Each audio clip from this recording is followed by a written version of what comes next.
Good morning, everybody. Could I please ask you to remain standing for prayers by our chaplain before we start the meeting?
Thank you very much. Please be seated.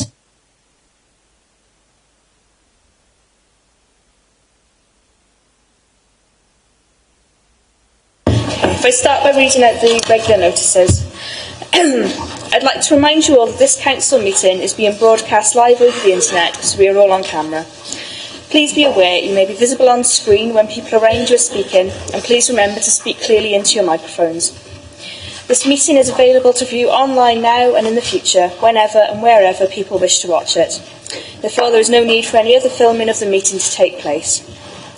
We welcome the use of the Welsh language at meetings, but I have had no requests for people to speak Welsh today, so this meeting will be conducted in English only. I'd like to welcome everyone attending the meeting today and anyone watching the meeting via the webcast. But can I ask, please, can all mobile phones and other noisy devices be put on silent? If there is an emergency alarm, follow the green signs and go to the ground floor of the Civic car park. Finally, if we have any motions or amendments during the meeting, I will need them to be clear before we go to the vote. Okay, if we start with agenda item 1, attendance. The attendance register will be going around the room. Please can all members sign it and pass it on. Agenda item 2, apologies for absence. Dominic Redmond, have we had any apologies, please? I've had apologies from councillors Ron Burnett, Glyn Carron, Giles Davis, Sue Molson and Rose Seaborn. Thank you. Members, are there any other apologies you know of? Councillor Louise Shepherd, she may be able to go here, but she might not, so I'm giving them in anyway. Members. Okay, agenda item 3, declarations of interest. Justine Cass, do you have any advice for members, please? Thank you, Madam Mayor. Members, I have read through the agenda and the reports. There are no declarations that I am aware of or have been told about. However, if you know of any interest in any report today, then please say so. Thank you, members. I will be presenting a report on changes to the Constitution regarding the role of monitoring officer and Chief Legal Officer. However, it just concerns altering the titles. There are no financial implications. Therefore, there are no declarations that I need to make in relation to it. Decisions have already been made in relation to the permanency of the roles. Thank you, Madam Mayor. Thank you. Can I just remind people, if you do have any interest during the meeting, please make sure they're also written in the form in the register. If we move on to agenda item 4, which are the minutes from the last meeting, 27th of February, on page 5 of the agenda. Can somebody move that the minutes are correct? Thank you. Members, we all agree? Thank you. Okay, agenda item 5. just catching up on the tablet there. Agenda item 5, update on actions. Members, the updates on what has been done to implement our previous decisions start on page 37 of the agenda. Are there any comments or questions? In that case, is everyone happy to note those updates? Thank you, members. They are noted. Agenda item 6, receipt of petitions. There have been no petitions, so we'll move on to item 7, public question time. Again, no public questions, so we'll move straight on to item 8, announcements. Leader, do you have any announcements, please? Yes, please. Thank you, Madam Mayor. First of all, I'd like to congratulate Pontypool Rugby Football Club on becoming champions for the second year in a row. They're currently unbeaten in the league, so let's hope that continues to the end of the season. But it's really a fantastic achievement for them again this season to maintain such high standards. I hope the WRU are taking note. Secondly, I'd like to thank the US Ambassador for visiting Pontypool. He visited after the award of the youth contract to Frog Bikes for the US cycling team, which is a great honour and a sign of a successful local company. So Councillor Jones and myself were delighted to look around both Pontypool Market and Frog Bikes facility with the Ambassador. I'd also like to mention the Pontypool Community Council Eisteddfod, which I was very pleased to visit last week. The children there showed the great talent that we have locally, and it was a lovely event to be able to go along to. The other event going on locally at the moment, of course, is our Spring Clean. I've been along to a couple of events so far, which have been really encouraging. The number of both members of our staff, councillors and members of the public who have been turning out to help give the borough a good spring clean, and to add to the efforts of our cleaning and greening teams has been really encouraging, and I hope that continues right across the spring. If it is spring out there, the weather's the only thing that hasn't really been playing ball. So thank you to everyone who's made the effort to come along to those. I'd also like to congratulate Griffithstown Primary School for becoming Primary School of the Year in the South Wales Argus Awards recently. That's a great recognition of the work the school has done, especially on the issue of Dementia Friends, which I know is an issue very close to lots of members' hearts in this room. Finally, I'd like to put in a pitch personally for something that I'm planning to do in the autumn. I'm planning to cycle from Land's End to John O'Groats in aid of the Prince's Trust, so I'll be badgering you all for sponsorship over the summer, and I'll really appreciate any support you can give for the good cause. So thank you, members. Thank you, Leader. Chief Executive, do you have any announcements, please? No, thank you, Madam Mayor. Thank you. Go on to agenda item 9 then, starting on page 41 of the agenda, City Deal Business Plan. Can I ask Councillor Anthony Hunt, Leader of the Council, to present the report for us, please? Thank you, Madam Mayor. If I can draw your attention to the report, which starts on page 41. There's three parts to this agenda item. Really, there's our council's report. There's the standard report, the opening for the joint working agreement business plan, which starts on page 45, and the actual document itself, which starts on page 55. To draw your attention to. 3.1 on page 41 is perhaps a good place to start, because it gives a very brief sort of summary of the history of the City Deal. This council agreed its participation in January of last year formally at council. As part of that, the approval of the business plan was a matter reserved to council, so that's something that the joint cabinet of the City Deal has to come back to councils to get approval of. There's lots of terms within the City Deal that I have to be very careful as leader and someone who's been sort of engrossed in it to not just presume everyone else is familiar with. So when I refer to the joint cabinet, that's the 10 leaders of the 10 local authorities from here across to Bridgend. We meet as a joint cabinet to try and take forward the City Deal and take forward regional working as part of that. We meet and we're advised by the 10 chief executives and other officers from amongst those 10 councils who all meet together to take that forwards. So this report is asking council to approve that reserve matter, the business plan for the City Deal that we've been working on certainly in the last year, if not longer. And I start really with an encouraging message really of the progress that's been made.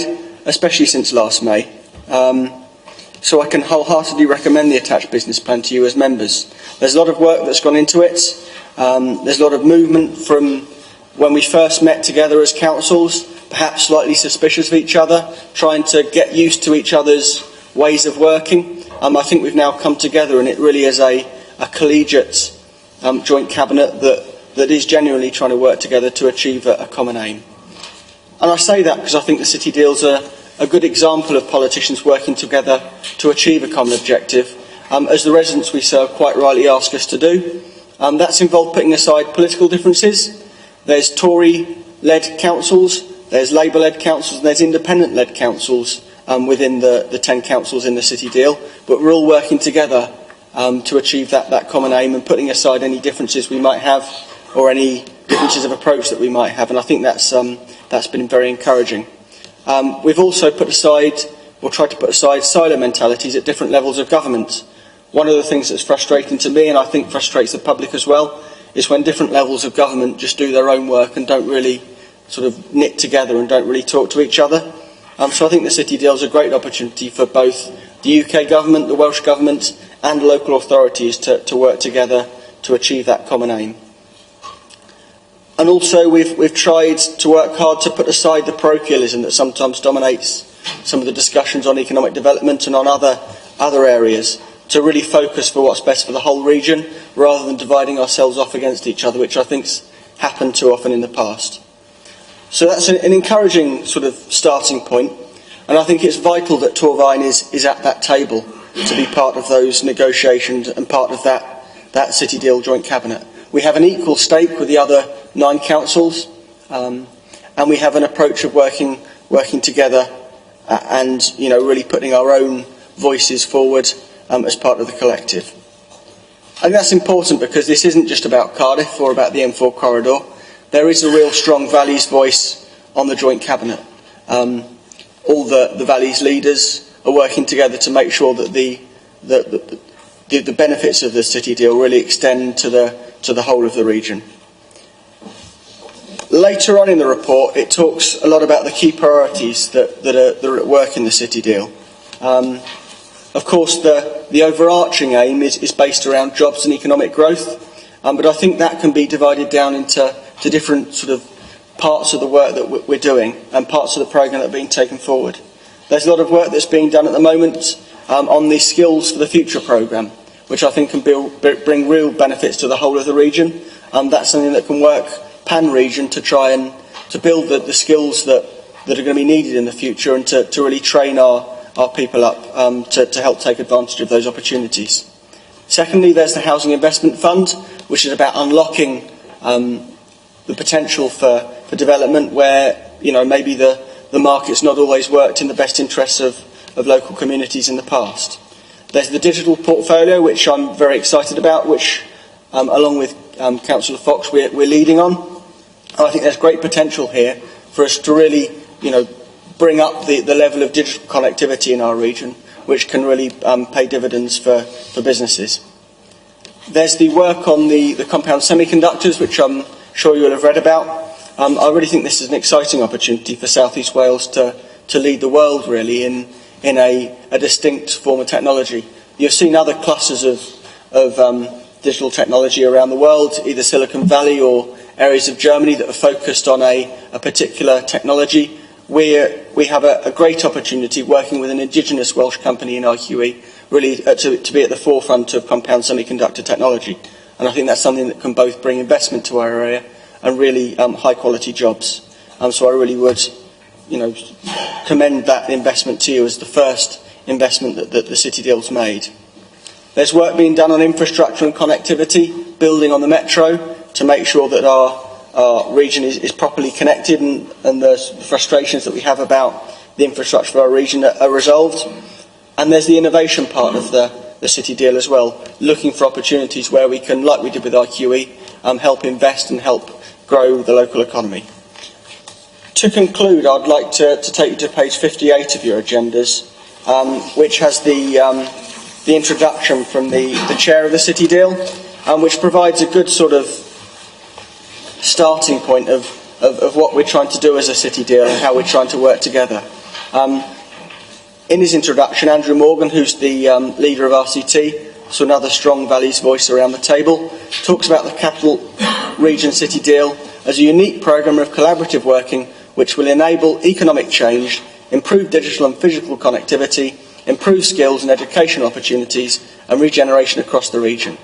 It is an investment in its people and aims to bring fairness and opportunities for all, no matter where they live in the region. It builds on the region's proud heritage, the beauty of our natural landscape and the vibrancy of our rich cultural and social life.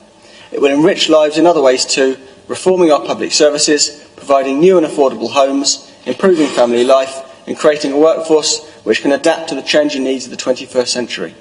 To do this, the City Deal partners will work together with a shared vision for a prosperous capital city region for Wales, forging a clear global identity and a strong reputation as a city region for trade, innovation and quality of life.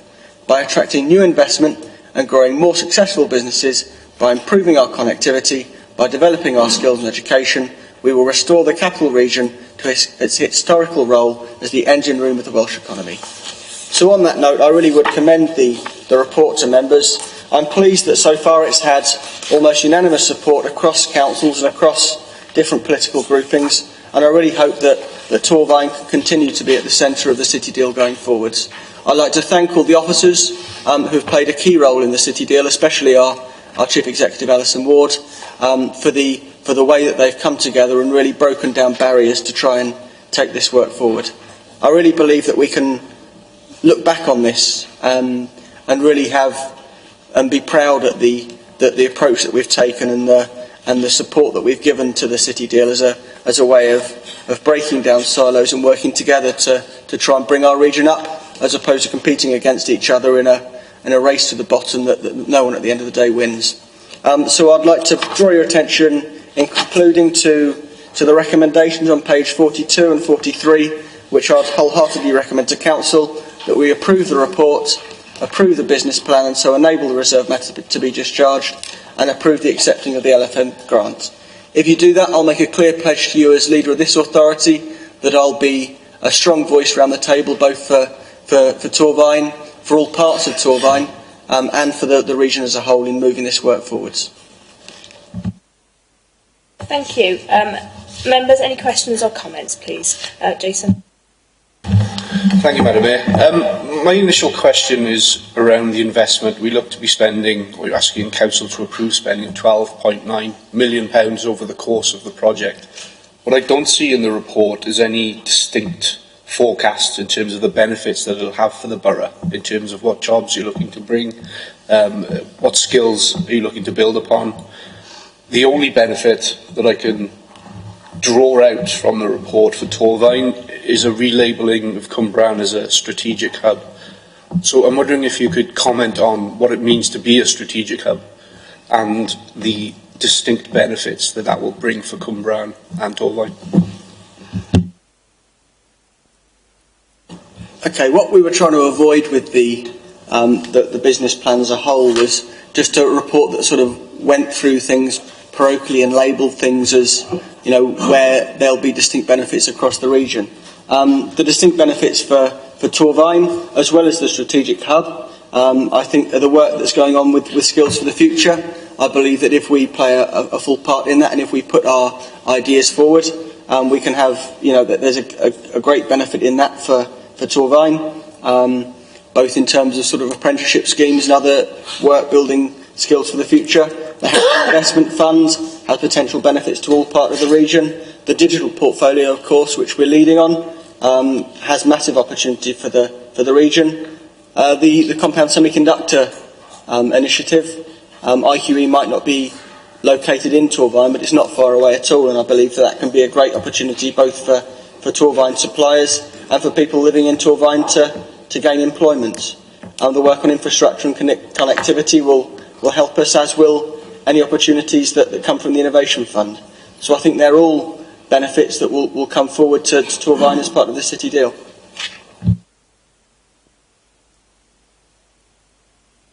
Okay, did you want to come back on that? You look. Yeah, thank you, Madam Mayor. I'm not convinced by the answer, if I'm honest, Leader. I was trying to be bold over. What I'd like to see is a very drilled down forecast for the benefits of Torfaen, and I think what I'm getting at the moment is quite almost like consultant speak in terms of some of the phrases that are coming out. I want to be able to translate the benefit of this deal to the people in my ward, and I just haven't got that picture at the moment, as much as I'd like to. I need to know what that 12.9 million is going to get for Torfaen, apart from a seat at the table. Well, to put it bluntly, it'll get investment in housing, it'll get investment in skills, it'll get investment in bringing high-quality jobs to the region. And that's what the business plan focuses on. It's not about sort of specific where things will go and sort of what will be done. It's about a vision for the region as a whole. That's why it's a regional business plan. It's not a plan of sort of just labelling things one by one that will be done. That's not what this document's intended to be. It's intended to be a vision for how the work will come. So, I mean, for that 12.9 million, that's Torfaen's share of the £1.2 billion that will be invested as part of this city deal. And I think that will be of great benefit to jobs and investment in our borough as well as the whole region. So if that's what you're looking for, that's not what this report is intended to give. I've got Councillor Haynes next. Thank you very much. Thank you for that, Leader. I have to say, watch it for the compliment.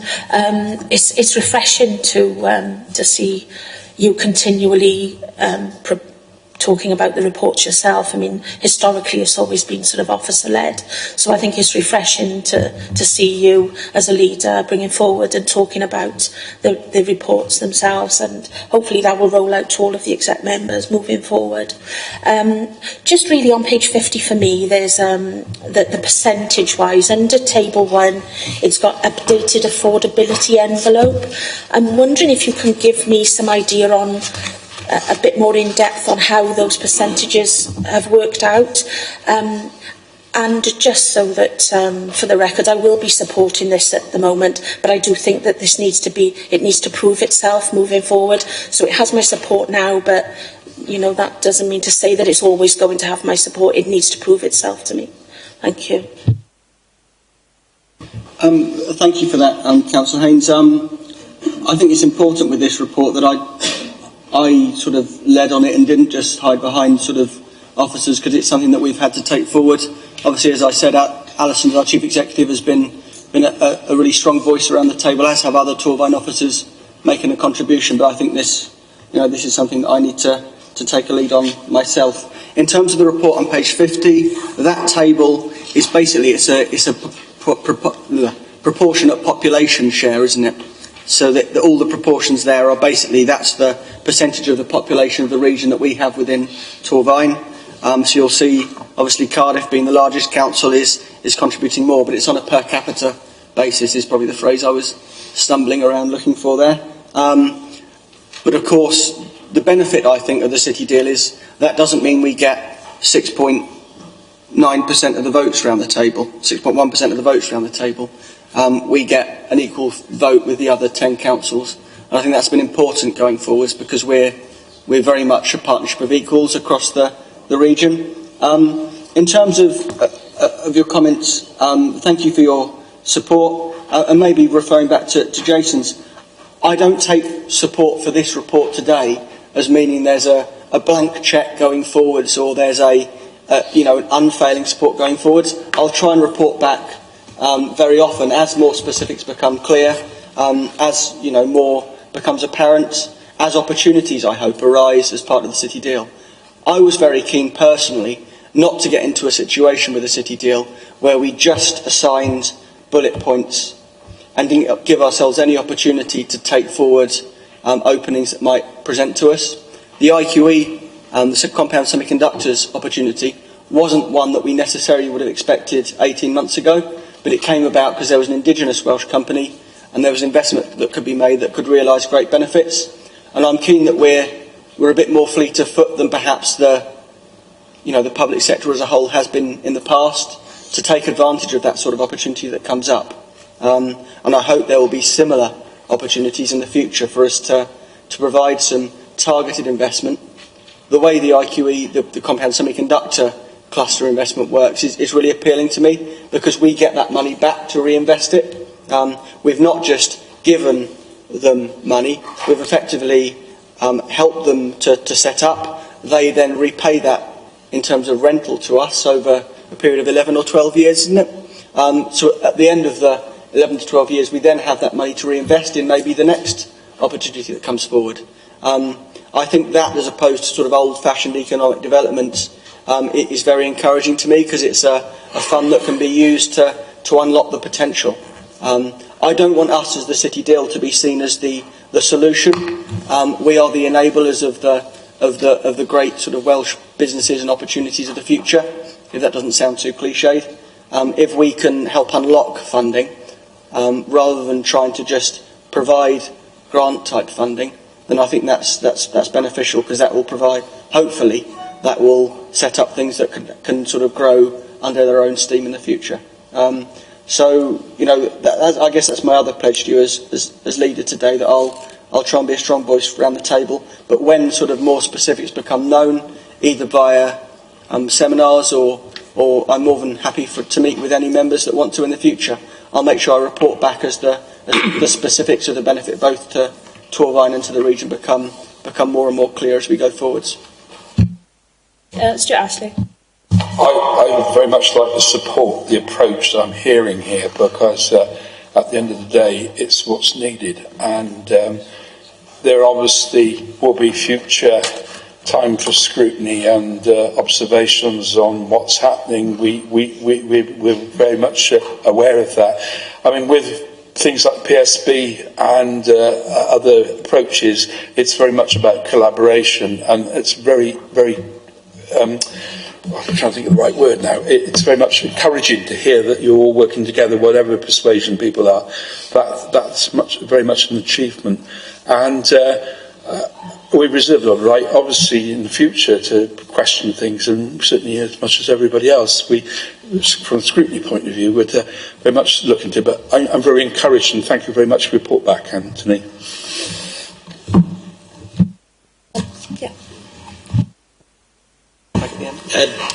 Just a point I'd like to raise. I deputised for the leader at Monday's regional cabinet, and Jason, I can't specifically say these are X number Torfaen jobs, but the meeting was at Newport Wafer Fab, and because of the commitment to IQE, the Wafer Fab there has determined to stay in Newport, where other companies move out of the area.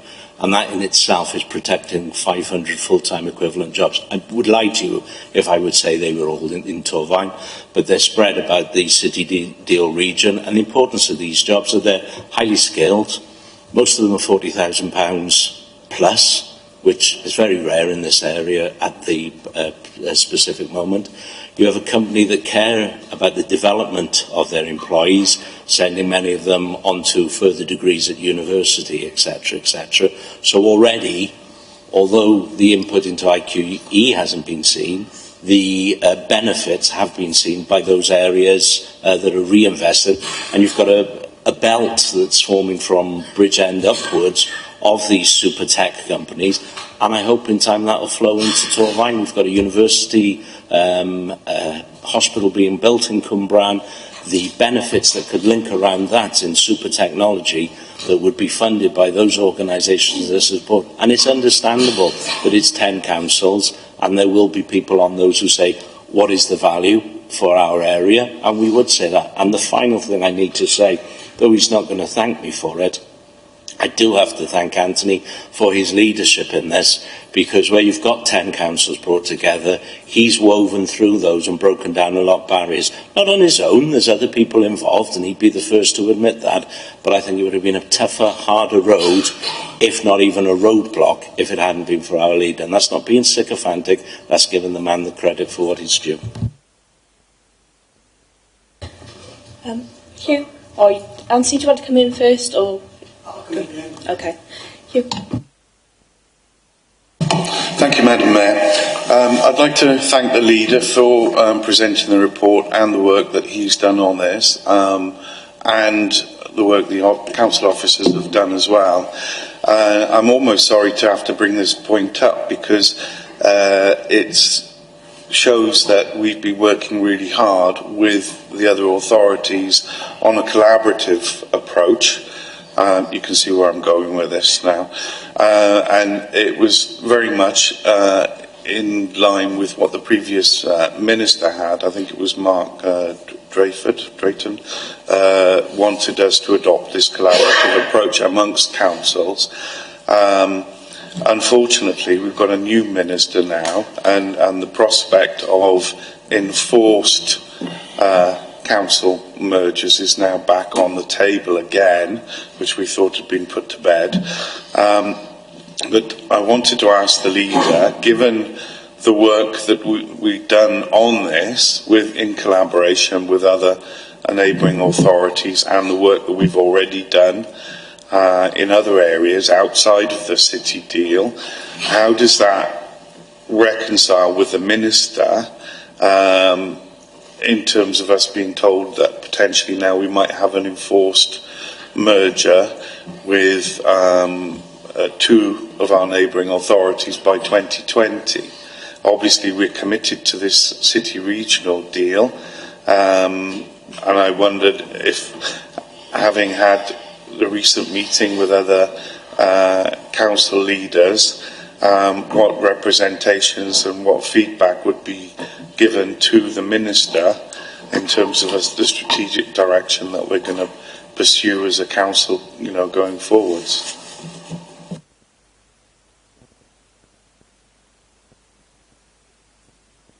Before we ask Nancy, is there anybody else who wants to ask a question? I think kind of done. Okay.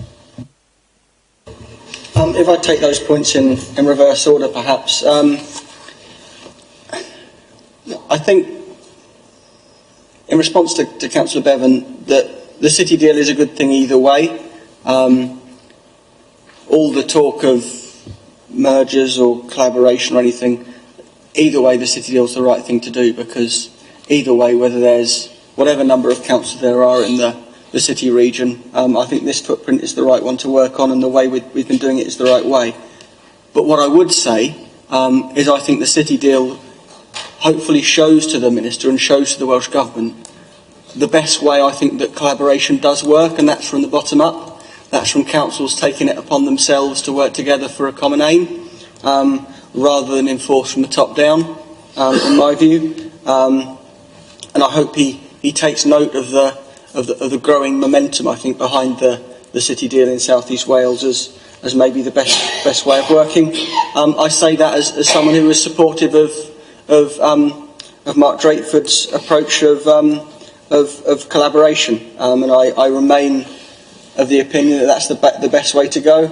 And that doesn't mean that I defend the status quo. I think we need to work forwards. That also maybe brings me into the point I was going to make in response to Councillor Ashley. See, I don't just see the city deal as a £1.2 billion investment fund that we work together to spend and then all go our separate ways. I see it very much as the emergence of a regional sort of collaboration, regional team working together for the good of the region, and a new way of working. I believe it can lead to things like a strategic development plan for the 10 authorities, and it can lead to us working where that footprint makes sense, together as councils very closely. In that way, I think it comes back to the history maybe of at the start 10 councils coming together slightly suspicious of each other's ways of working, of each other's cultures, to become 10 councils that trust each other and won't clasp onto things instinctively, but will work together in a collegiate way. I think that's important. At risk of losing my credibility, I think that's of great credit to council leaders like Councillor Fox in Monmouthshire, who, when this started, were in a minority of one politically, but very much worked in a collegiate way with the other council leaders to take forward the city deal, and that counts for the independent leaders who have come on board since as well. There are now, I think, 2 independent leaders, 2 Conservative leaders and 6 Labour leaders. But round the table, that's not how it works. We work together. We don't try and use the city deal to score points off each other. And I think the way Peter and Monmouthshire have worked very very well, both on things like IQ in compound semiconductors and to take forward the innovation part of the strategy have been very impressive. So I think this, in a way, shows that in local government we're at the forefront, perhaps, of grown-up politics, and maybe sometimes national politicians need to catch up a little bit. But I'll probably leave that there at the risk of making myself unpopular with everyone. To come back to Councillor Ashley's point on the PSB, I think it's important the collaboration theme in this. I think the work we've done in Torvine as a PSB has been really groundbreaking. I'm someone who believes in trying to work together on a Gwent-wide PSB as much as we can going forwards, and that can obviously feed into the city deal. The other thing that I think needs to feed into the city deal, and is feeding into the city deal, is the principles of the Welfare of Future Generations Act. We want to make decisions for the long term, not just for the short term, and I know that's something very close to your heart. Councillor Clark made a very good point about Newport Wafer Fab and the protection of existing jobs as well as the creation of new ones, and I think that's important too. Members, the recommendations are on pages 42 and 43 of the agenda. Can I have somebody to move and second those? Thank you. With a show of hands, and all those in favour. Thank you. Anybody against? Any abstentions? Thank you, members. Those recommendations are agreed. We'll go on to agenda item 10. Get the webcast to catch up. Agenda item 10, page 113 of the agenda, Council's Wellbeing Statement, including the 2018-19 Improvement Plan. Can I ask Councillor Moores, Chief Executive, to present the report for us, please? Thank you, Madam Mayor. From the exciting future of the City Deal Strategic Plan to the technical complexities of our reporting under the Wellbeing Statement and the Improvement Plan, but some very important things that we intend to do within those two documents. Basically, members, you will be familiar with the annual Improvement Plan report. We are now in a situation where we have to combine reporting under two different pieces of legislation. One is the Wellbeing of Future Generations Wales Act 2015, which requires us to produce a wellbeing statement, and one is the Local Government Wales Measure 2009, which you'll be familiar with, which requires us to produce our annual improvement plan. So this report is about how we are combining those things together into one report, so that the wellbeing statement will now include the annual improvement plan. So members will know that under our corporate plan we have 3 politically selected priorities, and during the coming financial year, as we have done in previous years, we will deliver on these priorities, we will monitor them and report our activities against performance measures and targets. And this is reflected down in the workings of the organisation through our service and team plans, so that everybody working within the council can see the link between what they are doing on a daily basis and the corporate priorities that you as members have set. Now, the wellbeing statement, which, as I said, is now combined with that improvement plan, looks at how the council is using the 5 ways of working under the wellbeing legislation to develop our plans and our services. Just to remind you, they're in the report, but the 5 ways of working are around, we must think long term. So we're not just thinking about the immediate impact, but the impact on future generations. We must think about integration, how we integrate all the different strands of things we do together effectively. We must think about how we involve people within the organisation and outside it. We must think about collaboration with other agencies, which we've just been hearing about. And very importantly, I think we must think about prevention. So how can we prevent the future demand, particularly around social care, I would say, which has the potential to make our services unsustainable and unaffordable unless we manage that demand effectively.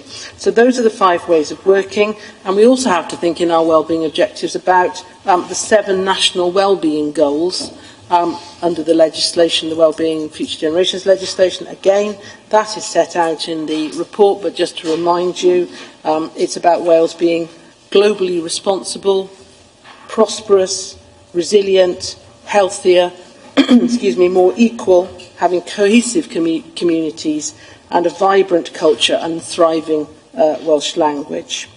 So the plan itself is set out at Appendix 1. I'm not going to take you through the plan. I'm sure you've had an opportunity to read it, and you, of course, are free to ask any questions on it.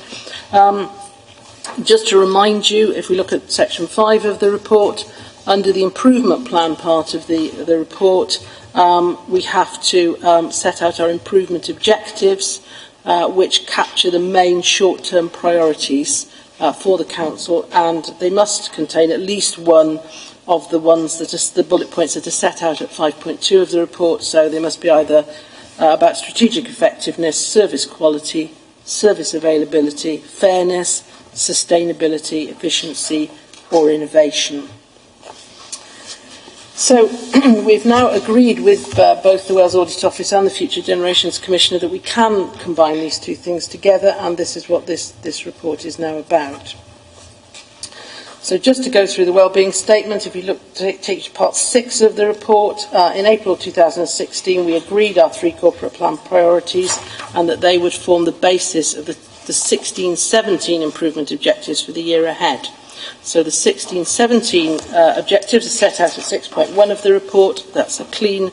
Those are underneath the 3 key corporate priorities, and those are around a clean and green Torfaen, raising educational attainment, and support for the most vulnerable residents. So those are the 3 key priorities.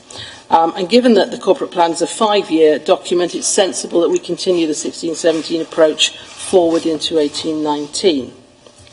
So, in 17-18, the Wellbeing Future Generations Act meant that for the first time the Council adopted a set of wellbeing objectives for 17-18, and the approach was to identify a single project for each corporate plan priority area as a wellbeing objective, exemplifying how we will improve wellbeing in Torfaen. And that approach has now been rolled out more extensively for the year ahead, with 3 additional wellbeing objectives identified. So the new selected wellbeing objectives for 18-19 are changing behaviours towards waste and recycling in particular, developing a wellbeing offer for children and young people, and creating a sustainable domiciliary care wellbeing workforce. And we will also continue to progress our existing wellbeing objectives. Those are the ones for 17-18, which were around street scene area-based working, reviewing post-16 education in Torfaen, and the redesign of adult services. So basically we're now rolling into 6 wellbeing objectives, continuing the ones we've already agreed and adding another 3. This has been through scrutiny.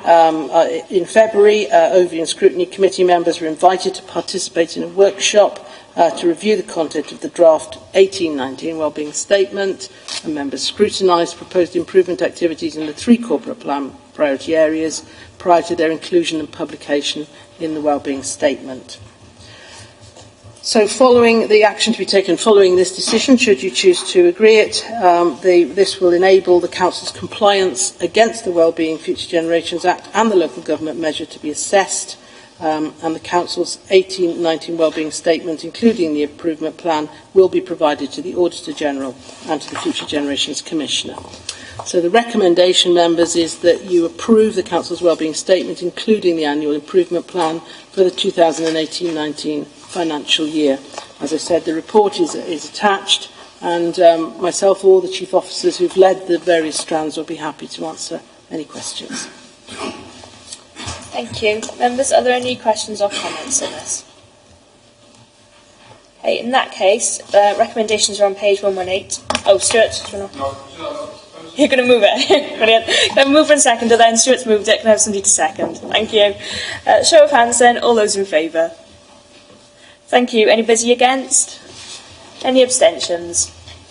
Thank you, members. Those recommendations are agreed. Moving on to agenda item 11. Torfaen Council Strategic Equality Plan Annual Report. Can I ask Kate Williams, Equalities, Cohesion and Community Safety Manager, to present the report for us, please?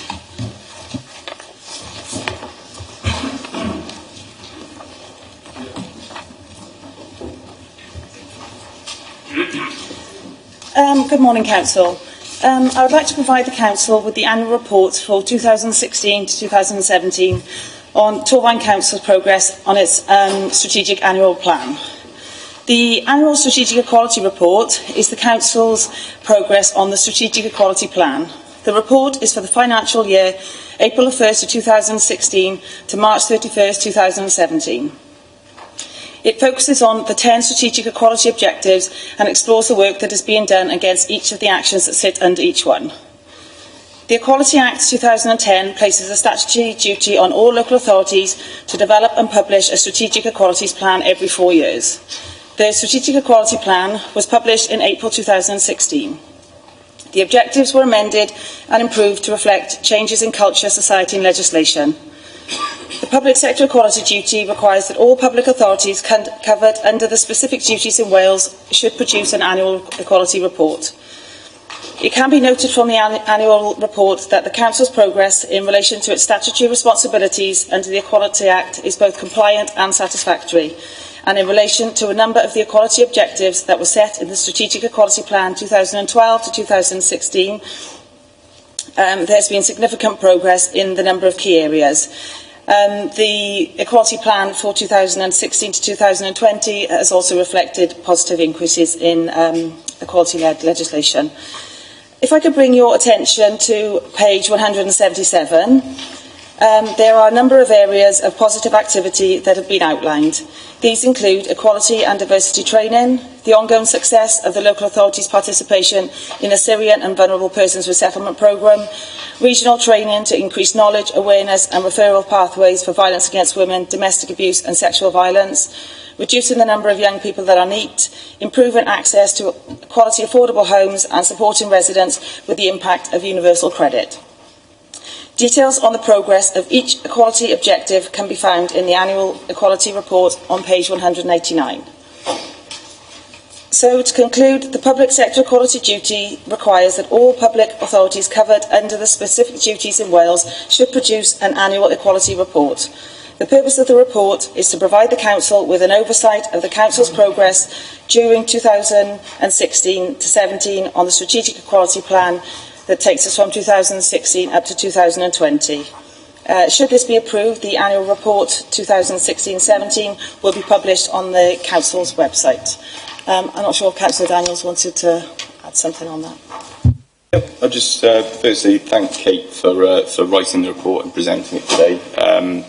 And the team behind her. I think it reflects quite well on that team, and Kate in particular, that we do take equality seriously. There's been an awful lot of work. Members will note from 5.1 the objectives that we've got in that plan, and they'll also note that there's a number of actions that have already taken place. We're 2 years through that plan, and we've undertaken work to support good mental health, both in work for our staff and out there in the community, because that's obviously an absolutely crucial issue right now. We're working to make Torfaen a more accessible place for everybody, because this is what we're about. We're about making Torfaen a place where everyone can be who they want to be and access everything equally.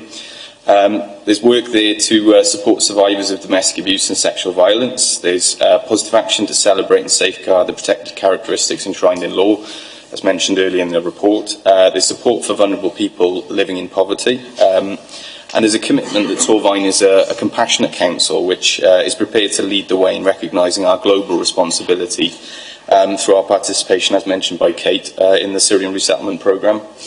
So at this point, I'd like to once again pay tribute to the team behind this and all those officers across the council who played a part in delivering this, because it shows our commitment as a compassionate council that if you look in the report, it reaches into every corner of this council's activities, and I think that's a good thing, because this is a message we need to get across everywhere. So finally, I'd like to commend the report to members and open it up to any questions.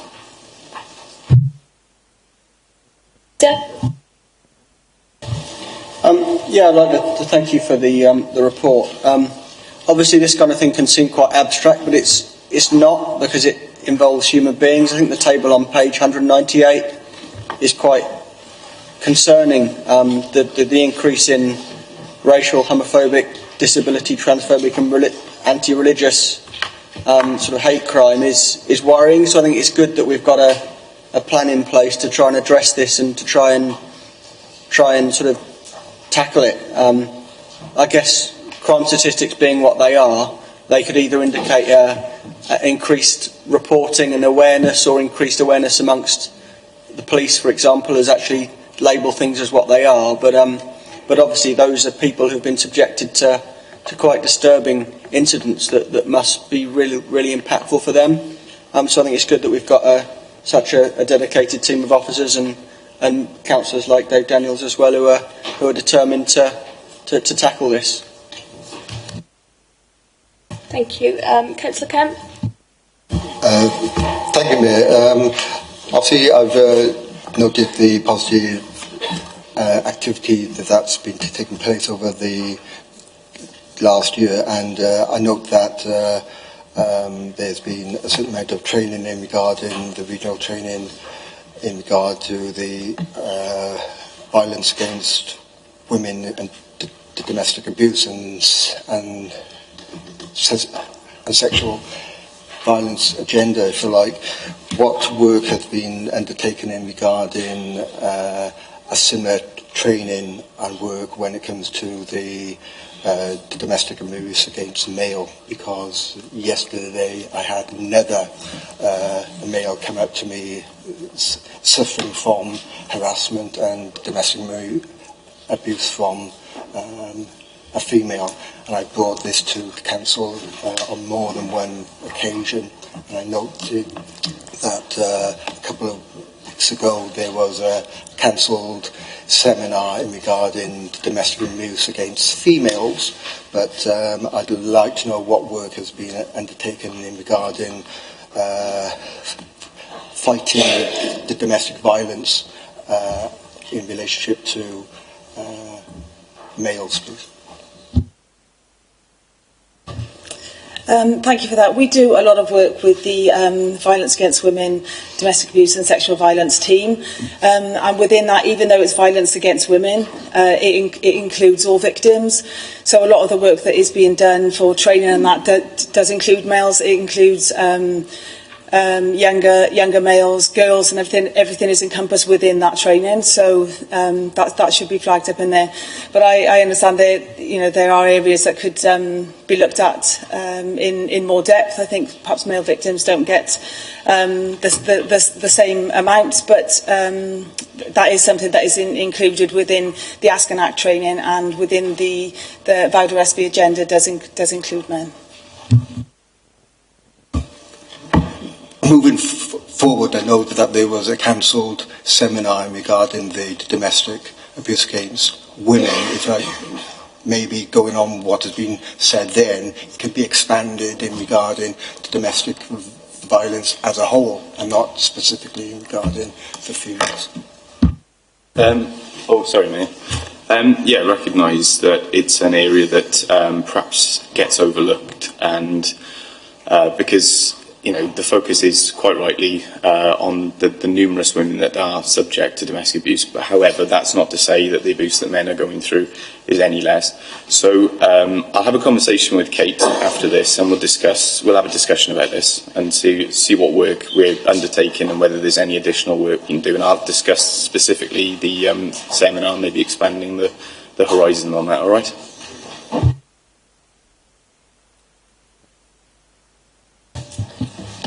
Thank you, Chair. Just to concur really with the leader's comments on that table on page 198, it's on its surface it's quite alarming to see an 86% increase. But my interpretation of that is that when police have got a lot better in recording the hate crime analysis, and the training has had a positive impact in the number of instances being recorded. So now that we do believe that we have correct figures in the 16-17 period, do you think that the actions in the plan will have a negative effect on next year's reporting cycles? It's a really difficult one, isn't it, really? Because the more training you give, the more likely figures are going to go up. So it's very difficult to kind of separate the two. So it's very likely that with increased training and increased awareness on various different issues and spotting it, that these figures will go up. However, there are you can link some trends to a rise, as has been elaborated in this. There are some suggested trends. It's very difficult to directly link them. However, I think the wording in this does sort of make clear that it is, the link is strong but not necessarily provable sort of thing. So I can see the point you're making. It is very difficult to know which is the cause, whether there is whether it's economic factors or whether it's an increased... it's the same with health, increased awareness of various different conditions lead to a rise in different, a rise in figures and stuff. So yeah, it is a really difficult one. But I'm just glad that this sort of work's going on, really. So. Thank you, Madam Mayor. There's a lot of commendable things in this report, and I was quite impressed with it. We've heard about that we're a compassionate council. People with disabilities have great problems getting employment. How are we doing as a council to support people with disabilities into employment, and how are we doing in terms of percentages of people with disabilities we employ? I possibly might not know the answer now, but that's something I'd be particularly interested in. There are, at the back of the report, there are some information with regards to staff, those with disability. So that is something that we would, on page 219, so we would look specifically if there are any staff with disabilities, and we would record that as our duty within the plan to report on. So I think there's quite a lot of work going on within the HR teams and various things like that to try and improve access and things like that for those with disabilities. But the figures and that are recorded in the report. Thank you. Yeah, it's a fair question, to be honest. You're spot on, really. I don't have the answer here today. However, if we could go away and perhaps put together as an action for Dom, a rising list of actions for Dom, that we'll come back to you with answers for that. Would that be, and we can maybe have a wider discussion if you like. More than happy. I know it's an area that you're very passionate about, obviously through your work. So more than happy to get together with you and any other members who have a particularly strong view on this, because I think that we're going to have various different experiences, and it feeds into a stronger outcome, really, doesn't it? So I've got Claire next, then Gwyn. Thank you, Madam Mayor. I'd just like to draw members' attention to Objective 3, which is to improve access. And I'm really concerned about the item there where we talk about highway assets and drop curbs. It's one of the biggest complaints I have in my ward, with people not being able to get from one part of the ward to another because of drop curbs. Is it just £25,000 that we're investing in this? Because if so, I think that's something we should be looking at to perhaps improve the priority. I do understand that capital does come from Welsh Government, and when we improve a road or a paved area, that the drop curbs include. But there are lots of areas that are not benefiting from those schemes and are desperately needed. I can get information from the lead officer that leads on that. Obviously, there's quite a lot of different areas that feed into this, so I can't comment personally on whether that's going to be increased, but I can certainly go back to the lead officer for that and get some information. Fiona comes in on that then. As I understand it, there is a policy so that members, and I know I've used it myself, so that when an area comes up, and what we focused on is hubs. So when it's been a connector to perhaps the local shops or a bus stop, I've not been made aware that that's not working. But if it's not, then obviously I encourage members to get in touch. And it is something I think is a long time ago since we reviewed this, so it's probably worth having another review of it at some point in the near future. Thank you. I think I would really welcome that. Thank you. Gwyn? As a council, how are we certain that everything is reported to the police, is acted on? Because I got a few residents have said that they've contacted the police over many issues, and the police don't even get back to them. So are we certain that anything complained about anything in this report is acted upon, or if one or two fall by the wayside?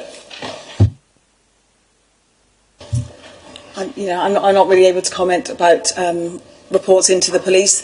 There are certain avenues that if complaints aren't dealt with, or there are procedures in place if residents in that feel that they haven't been listened to or that their reports haven't been taken seriously, there are ways that we can kind of support them within that.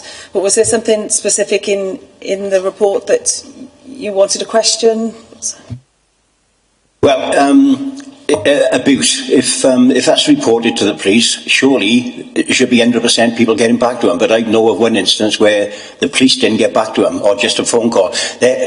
Most of us we can handle it. But if you get somebody that doesn't know the procedure after, they just sit back and think, right, I've done it, I've done my job, nobody got back to me. They don't know the other avenues to follow. That's the point I'm trying to make. I don't disagree, Councillor Jenkins, actually. So I put a suggestion, maybe. Perhaps we could have a seminar from Gwent Police at some point in the near future where we might be able to put these questions to them and maybe raise some of these cases in a kind of an anonymised way, obviously, with them. Would that be acceptable, do you think? Thank you, Councillor Dan. You said excellent, thank you. Got Stuart Ashley next. Thank you for your report, Kate. David challenged me, I think, the other month on the concept of austerity, which I was quite pleased about.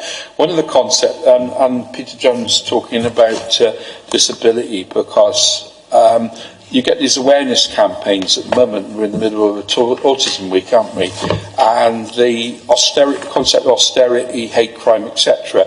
I think maybe Peter's already raised it, but things like autism, mental health, and all the other awareness things we get all through the year. I mean, probably spend your whole life looking at this, but maybe it's something we do need to look at. The opportunities for people in the various mental health, autism, all the other things there. The opportunity under support for most vulnerable residents, the whole business about what opportunities people do get, education, work, etc. I think Peter's already raised it, but it does. We do need to sort of reflect on what opportunities you do get in life. I mean, I've got a specialist interest, like Peter has, in autism. There's an awful number of people with it. I will say that, and then obviously with mental health, because they're linked a lot of the time. That would be interesting to hear what the specialist things both of those are. One of the things that the team is trying to look at, I think there's a week for this, a week for that. There's lots of different things, isn't it? Of just trying to build that plan for the year ahead, so that we can plan to say this week's Autism Awareness Week, this week is so that we can do that and work with comms teams, so that we've kind of got that rolling programme really of knowing that what's coming forward, so that how we can promote events, so that we can tweet about it and link to other agencies, various referral routes or third sector organisations that might be able to support. So that is something that the team is trying to develop then. So we've got a calendar for the year of the events and everything that we'd like to share. Quickly come back on that. Obviously, we've got awful number of voluntary organisations which feed into that as well, and they've obviously got a big interest in that as well. Hugh Bev next. Yes, thank you, Madam Mayor. First off, just before I raise my comments and complaints, I want to provide some degree of balance by saying that I can see that there are a significant number of positives in the report, particularly with a conjoined approach with Bron Ave and community housing, and there are other things in there as well which do show that we are making progress. However, I still do have a number of concerns. The A4042, the litter that's strewn along that dual carriageway, is an absolute disgrace. I participated recently along with the Keep Wales Tidy group for picking up the litter around the boating lake, and the council officers there are doing a great job at keeping the area clean. But there was a bit obviously around the periphery and around the riverbanks, but I understand that there'd been some argument or discussion over ownership, over who is responsible for picking up that litter alongside the dual carriageway, whether it was Torvine or whether it was Sutra, and I've got agreement now from the council officer from that area to say that it will be addressed as part of the annual spring clean. My concern is that I don't want this to just be a once a year clean up. I want it to see regular and ongoing clean-ups along that dual Sorry, carriageway. Councillor Barnes, to cut in then. I just want to check, because we're on strategic equality, sorry, by my own words now, rather than the one before I think you might be referring to, which was about the spring cleaning and sort of the general waste issues. Sorry, this is on 147, page 147 of the report? Yeah, this was the previous report, yeah. We're on the authorities report now. Oh, So perhaps if you want to pop that in an email maybe and just send it to the officer, because obviously we've moved on now to around strategic equality. I beg your pardon. Sorry about that. No worries. I had a few other points, but I'll put them in an email. Yeah, if we do that. Okay, on this one I've got Janet. Thank you, Madam Mayor, and thank you for the report. We are making good progress, but I don't think we should sit on our laurels. One question I'd like to bring up. I understand in 2016-17 there were 36 repeat MARACs, which include high-risk domestic abuse. Do we have to date any initial figures if there's an increase or a decrease in these issues, please? That information wasn't made available to me for the report, but I'm still waiting on that and I can get that to you. Thank you. There's any more questions or comments on this one? Okay, no, in that case then the recommendations on page 179. Can I have a mover and seconder, please? Thank you. Can I have a show of hands? All those in favour? Thank you. Anybody against? Any abstentions? Thank you, members. Those recommendations are agreed. Okay. Move on to agenda item 12 on page 223 of the agenda. Report on changes to the Constitution regarding the roles of Monitoring Officer and Chief Legal Officer. Can I ask Justine Cass, Deputy Monitoring Officer, to present your report for us, please? Thank you, Madam Mayor. One of the functions of the Monitoring Officer is to maintain an up-to-date version of the Constitution. And the purpose of this report is to approve changes to the Constitution following the permanent appointments of the Monitoring Officer and Chief Legal Officer. As you know, the Chief Legal Officer, Monitoring Officer, retired in February last year, and the role of Monitoring Officer and Chief Legal Officer are now being undertaken by two senior officers within the Council, within the legal team. And therefore, because two members are now because two members of staff are dealing with the role, we have to amend the Constitution to ensure we know what functions they play. So therefore, the title of Chief Legal Officer and Monitoring Officer will be replaced by either the Chief Legal Officer or Monitoring Officer as appropriate.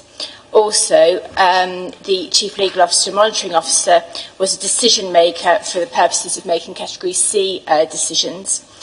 And therefore it's proposed that neither the Monitoring Officer nor the Chief Legal Officer will be decision makers, and any reference to them will be removed, especially from paragraph 11.1.2 of the Constitution. The Members' Consultation Working Party will be consulted on these changes, and following consultation with them, the Constitution will be amended. Therefore, the recommendation is that Council agrees that the Monitoring Officer, in consultation with the Members' Constitutional Working Party, be granted delegated authority to make amendments to the Constitution to reflect the changes to the role of Chief Legal Officer and Monitoring Officer. Thank you, Madam Mayor. If there's any questions or comments on that one? Okay, recommendations just shared on page 224. Can I have a mover and seconder? Thank you. Show of hands, all those in favour, please. Thank you. Anybody against? Any abstentions? No. Okay, thank you, members. Recommendations are agreed. Move on to agenda item 13, member question time. 3 members' questions today. These are shown on the sheet circulated. If I ask Councillor Robert Kemp to ask the first question, please. Thank you, Mayor. This is for Councillor Yule, Executive Member for Education and Lifelong Learning. Would the Executive Member for Education and Lifelong Learning give a statement in regard to how Torfaen primary and secondary schools have fared in the recently published National Schools Improvement and Categorisation Scheme or system? Yeah, I'm not really sure where Councillor Kemp was going with this, but that wouldn't be the first time. And I say that because several weeks ago, I think it came from the Chief Executive to everybody, an email giving the detail of the breakdown of the categorisation process. But we have to start somewhere, I suppose. The point that really needs making emphasises that the school being put in the red category doesn't necessarily mean that it's a bad school. There's a variety of reasons why this categorisation might be applied. For example, significant changes in leadership, particularly heads and other senior members of staff. Other changes or challenges like building issues or budgetary pressures. In fact, anything that could put leadership under significant pressure would perhaps precipitate the putting of that school into a red category. And I say that because in conversations that I've had since that memo went out some weeks ago, it's perhaps not surprising that several people have been confused about that notion that red schools, red category means that this is a single school or whatever. That isn't necessarily the case. That said, with regard to categorisation in the round then, our secondary school's journey over the last 3 years has been one of a decline in fortune. Whilst primary schools over the same period present themselves in a healthy state of improvement. Secondary schools, of 6 secondary schools in our remit, and I use the starting point of 2015-2016, 1 red and 2 amber, 3 yellows and no greens. In 16-17, the same 6 schools, 2 reds, 2 amber, 2 yellow and no greens. 17 and 18, however, 3 reds, 2 ambers, 1 yellow and no greens. I'll come back to this maybe later on. Primary schools over the same period, 26 schools, no reds, 7 ambers, 13 yellows and 6 greens. That was in 2015. 16-17, no reds, 3 ambers, 15 yellows and 8 greens. 2017-2018, 2 reds, 3 ambers, 10 yellows and 11 greens. So notwithstanding the fact that the current position in primary school regard is that there's been a drop from no one in red to 2 in red, and there are mitigating circumstances for that I'll touch on. A general commentary: categorisation of schools is a product of consultation between the challenge advisor and the head of that school, followed by a comprehensive moderation process that I'll outline briefly because it is important. First of all, challenge advisors and heads get together to identify the detail of how the school is performing across a wide range of criteria and draw a conclusion on that basis. That's not the end of the process, though. That decision has to be sifted through the South East Wales Consortium of Directors of Education, and once they're satisfied and have their nibble at it, they send it on to the forum of 22 local authorities, who then rubber stamp or not, as the case may be. And it is worth noting, this is why I've gone into this detail, it's worth noting that Torfaen has never had any of its decisions challenged. Now, these aren't decisions made by the local education authority. They are made as a consultation, a negotiation, agreement between the challenge advisor for the school and the head of that school. And it's significant that none of the decisions that have been arrived at through this process have ever been challenged by this rather significant process of moderation. This year there are only 2 levels on which categorisation can be predicated. There used to be 3. The first 2 were leadership and management plus academic performance at 2. Now those 2 are put together. And what it means is that, and this is the significance of the change, what it means is that if one of those categories, either one or the other, goes down, then it all goes down, and that's when things start to get close to the red situation. Level 2 then becomes more significant because either one of the management or performance would bring the other down as well. The whole level would suffer. The placing of a school in a red category, however, does have positive effects because the placing of a school in red category allows that school to draw on a significant amount, up to 25 full days of extra support, which is tailored to the needs of that particular school, again, over consultation with the challenge advisor and the head of that school. If we look at the 3 red schools, of our secondary schools, that is, YGG, that's Ysgol Gwenthlu, they've had a new head in place since last autumn, since last August, which does have an influence on categorisation.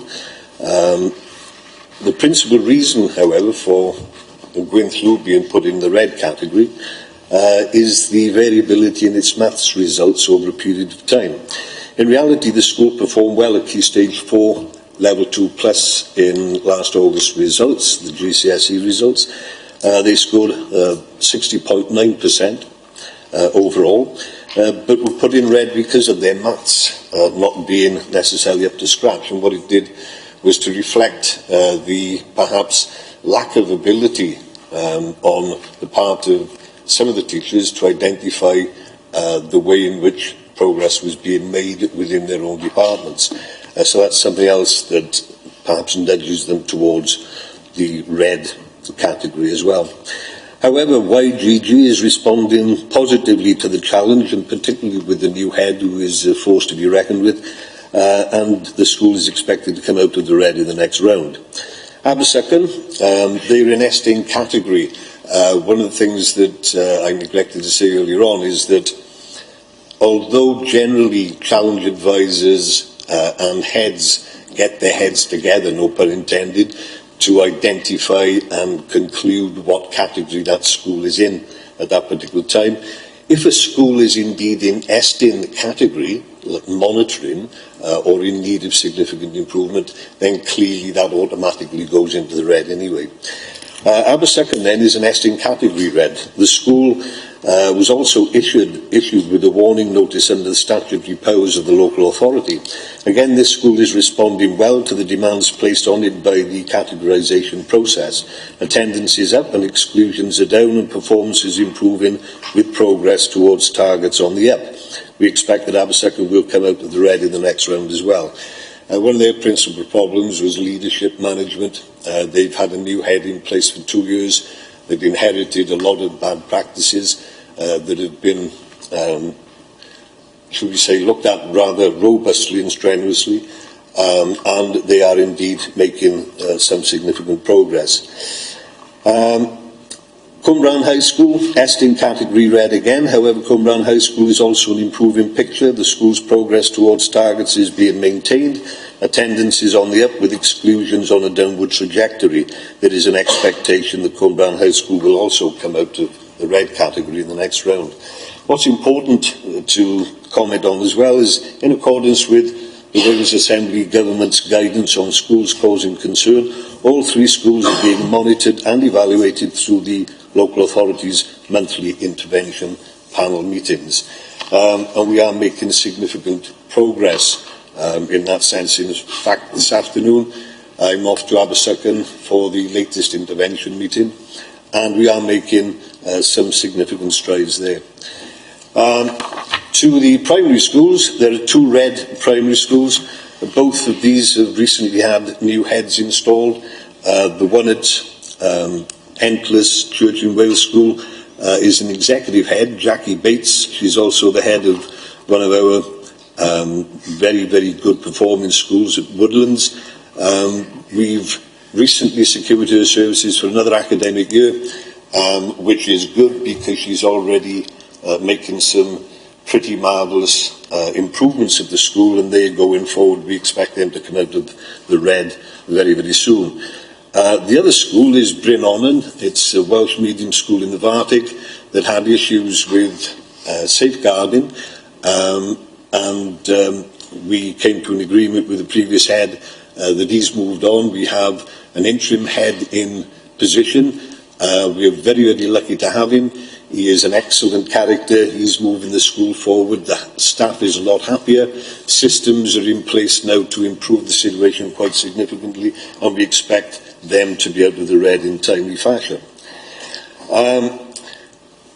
The one thing that I think is necessary to comment on now is the future of categorisation, because there's a lot of talk coming from the Welsh Assembly Government, the other organisations that have an interest in this, and the conclusion is that categorisation is on the way out. The conclusion is that categorisation might not be with us very long. There's even some suggestions from some quarters that nothing will replace it. But we wait and see. I'm a bit of a doubting Thomas about anything that comes from the Welsh Assembly Government. I'll believe it as it happens and when it happens. That's the statement on the nature of the categorisation. And over to you, Councillor Kemp. Thank you, Mayor. I don't have a supplementary question, however, disappointingly, I know that 7 of Torfaen schools have had their categorisations bandings lowered. 4 have fallen into amber. Sorry, could you speak up like that? Yeah, do beg your pardon. Disappointingly, I know that 7 of Torfaen schools have had their categorisation banding lowered. 4 have now fallen into amber banding, whilst 3 have fallen into the unacceptable red. And so the fact that there's now 5 schools in the red banding, that has a genuine concern for myself, but I don't have a supplementary question, but because Councillor Yole, to be fair, gave a lengthy response to my initial question, and I thank you for that. Okay, then, if we move on to your second question, then, I think it's again for Councillor Young. Thank you, Mayor. The National Schools Improvement and Categorisation System continues to ban Cwmbran High School as red. As an elected councillor for the Upper Cwmbran ward, which falls in the pupil catchment area for the school, what supportive actions have or will Torfaen Council be specifically putting in place to improve school performance?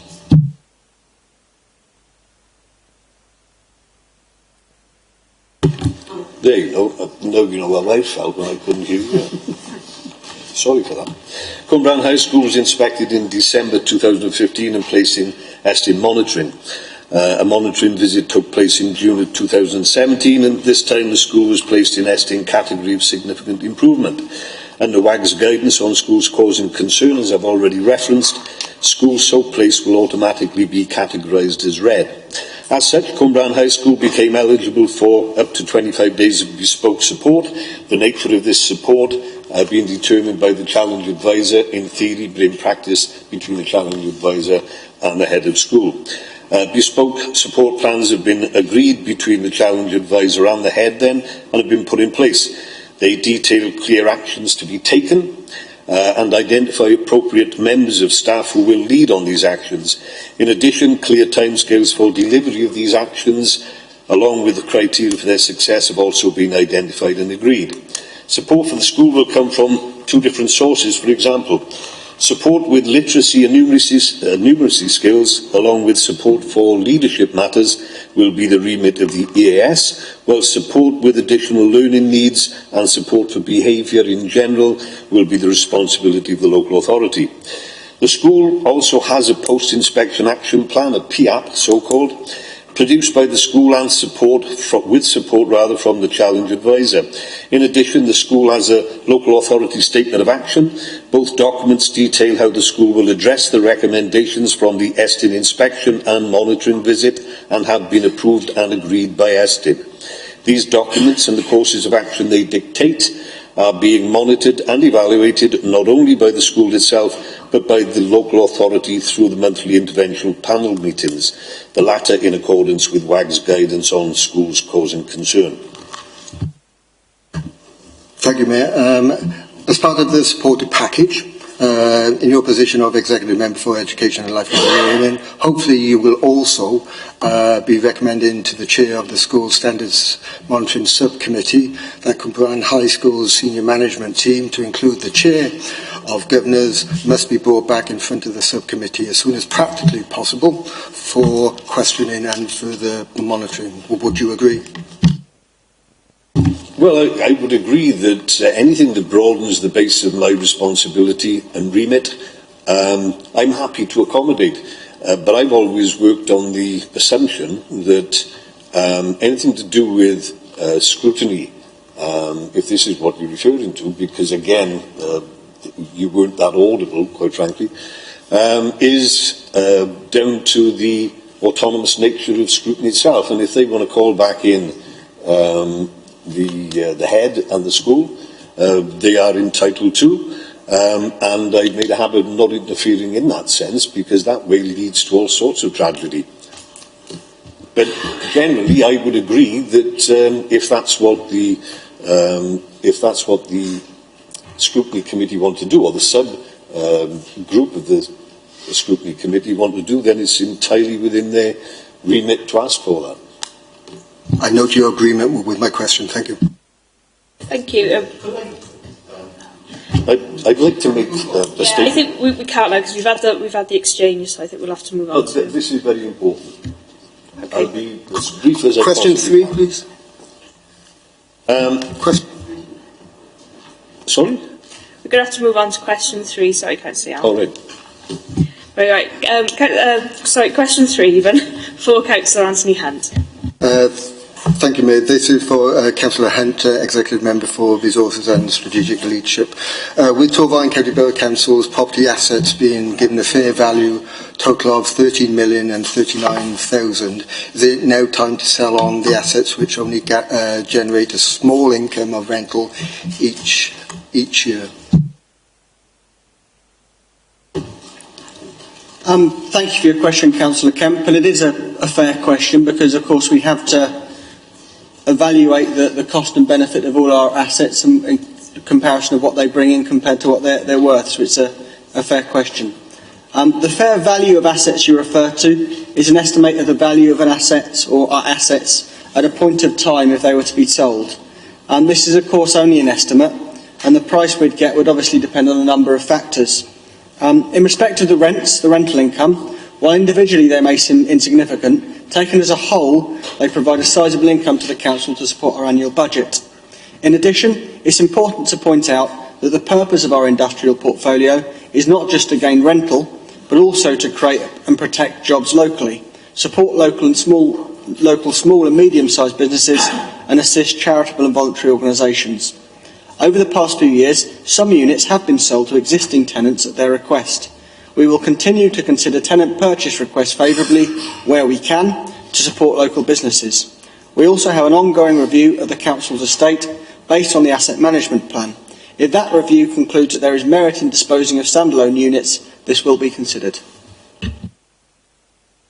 Thank you. Do you have a supplementary? I do, Mayor. Small retail units owned by Torfaen County Borough Councils have been given a fair value amount of approximately £417,000. Yet the annual rent generated for these units is only £43,000. If I can give some examples, only small examples going from the top of the borough down. In Blaenavon, for example, the fair value of a unit is £16,500 with an annual rent of only £400. Carndyffordd, £20,000 with an annual rent of £2,500. Abersychan and Pontnewydd have 2 units valued at £42,000 with income of £4,500, and finally in Pontypool a fair value of £50,000 with a rent of £5,250. In order to prolong valued core service provision across Torfaen, is now the time to sell on small retail property assets which only generate a small amount of income each year for annual rent. Well, the figures I have differ slightly from yours. I make it that the annual rent income of 51,850 from those 417,000. It is a decision that we have to make. What I would say is I wouldn't want that decision just made on the income alone, because it may be that some of those are small businesses who are being supported by the fact that we're renting a premises from them. I've always been of the opinion if they want to buy them off us as part of their business plan, then we should be amenable to that to help them. Whereas if some of them wouldn't have the capital to buy the premises outright, and I wouldn't like to be in the business of putting them through either closure or inconvenience through selling just on a basic sort of income to value share. Obviously that's £51,000 a year that supports our budget as well, so these are all things that have to be brought into the mix. But you make it a fair point that we need to continue to review this, but I wouldn't say that we should have a policy of selling specifically, because I think that might cause some problems for local organisations and businesses. Thank you. If we move on to agenda item 14 then, which is the date of the next meeting. For your information, members, the next council meeting is scheduled for Tuesday 17th of April at 10 a.m. in the council chamber. Agenda item 15, cabinet decisions from the 13th of March. They start on page 225 of the agenda. There were no challenges to any of those decisions. Do members have any questions about them? In that case, you're all okay to note them? Yeah. Thank you, members. Those decisions are noted. Okay, we're moving on now to agenda item 16, which is an exclusion of the press and public. The following report is not for publication because, in accordance with paragraph 14 of Schedule 12A of the Local Government Act 1972, as amended by the Access to Information Variation Wales Order 2007, it contains information relating to the financial or business affairs of any particular person, including the authority holding that information, and the public interest in maintaining the exemption outweighs that of disclosing the information. In other words, could I please ask that the webcast conclude at this point and any members of the press and public leave the council chamber? I don't think there is anybody in the public gallery.